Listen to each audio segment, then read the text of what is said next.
நான் பரிசுத்த தேவனுடைய இரத்தத்தின் கீழே காவல் பண்ணப்படுகிறேன். அல்லேலூயா. அப்படி இருக்கும் போதுதான் நான் சொல்றேன் அடுத்த பாவம் என்ன செய்யாது. நான் சொல்றேன் பாவத்துக்கு ரத்தத்தை தொலைச்சுக்கிட்டு வெளியே வர்ற வல்லமை கிடையாது. ஆமென்.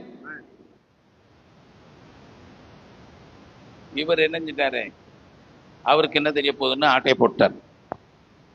அல்லேலூயா. சரி, சாமுவேலுக்கு ஆண்டவர் சொல்லிட்டார், வாங்க வாங்க சாமுவேல் வாங்க. இவர் சாமுவேல் சரியா, சாமுவேல். நீங்க எல்லாம் அங்கிட்டு உட்காந்துக்கிட்டீங்கன்னா சாமுவேல் எப்படி கூப்பிடுறது? ஆமா சரி, இவர் சாமுவேல். நான் கர்த்தர், சொல்லுங்க நான் தேவன். இந்த மாதிரிலாம் நீங்க பேசக்கூடாது தெரியுமா? கர்த்தர் என்ன பார்த்து அப்படி சொல்றாரு, அதனால நான் சொல்றேன் நான் தேவன். இப்ப நான் என்ன செய்யணும் தெரியுமா, உங்களுக்கு ஒரு தேவன் ரோல்ல நடிச்சு காட்டுறேன். இந்த சவுலை எனக்கு ராஜாவாக்குனது மனசுக்கு ரொம்ப கஷ்டமா இருக்கு. என்னவா இருக்கு? மனஸ்தாபமா இருக்கிறது. மனஸ்தாபமா இருக்கு. நான் இன்னைக்கு ஒண்ணு சொல்றேங்க, எடுக்கங்க. அவருடைய மனஸ்தாபத்தை கொட்டுறதுக்கு ஒரு சாமுவேல் வேணும். அல்லேலூயா. ஆமா, ஒரு அபிஷேகம் பெற்ற ஒரு தீர்க்கதரிசி வேணும். தேவன் தன் மனக்குமுறல. அல்லேலூயா.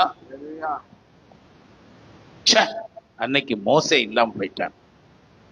சொல்லுங்க, மோசே இருந்தா என்ன நடந்திருக்கும்?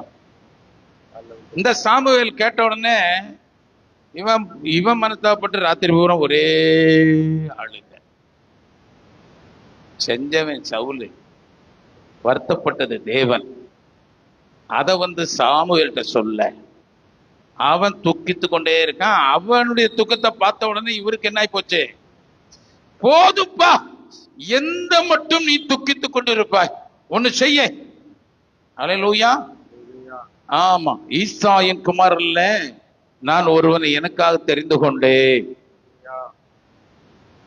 ஆனா ஒண்ணு, அவன் இன்னும் பிறக்கல. ஓகே,